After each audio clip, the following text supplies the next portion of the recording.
शिरपूर तालुक्यात सध्या वन्य प्राण्यांचा वावर झपाट्याने वाढत आहे।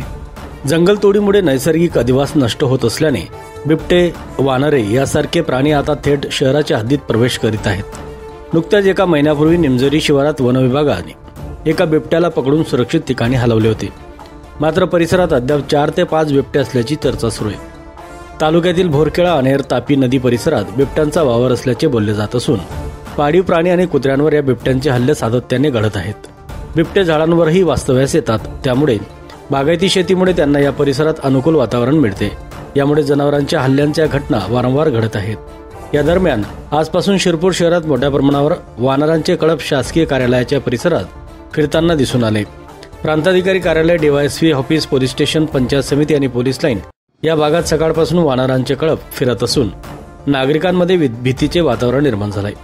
शिरपूर तालुक्यात तापी नदी, शिरपूर पॅटर्न, अनेर नद्यांमुळे बारमाही पाण्याची सोय असून मका, ऊस, केळी, ज्वारी, बाजरी, कपाशी यासारख्या पिकांची मोठ्या प्रमाणावर लागवड होते। त्यामुळे या भागात बिबट्यांना भक्ष्य आणि लपवण्यासाठी अनुकूल वातावरण मिळत आहे। वन विभागाकडून मात्र या संदर्भात कुठलीही ठोस माहिती, सूचना किंवा जनजागृती करण्यात आलेली नाही। त्यामुळे नागरिकांमध्ये वन विभागाच्या भूमिकेबाबत नाराजी व्यक्त होत आहे।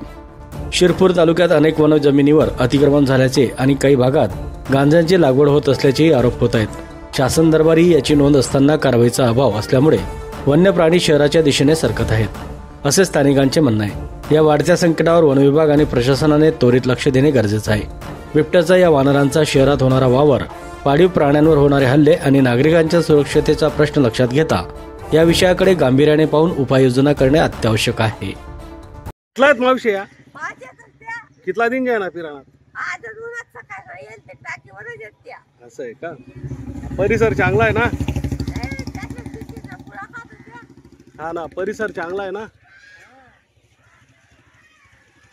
काय बच्चे आता काय सुनाच्या टाकली टाकी ते खाली जाती नाही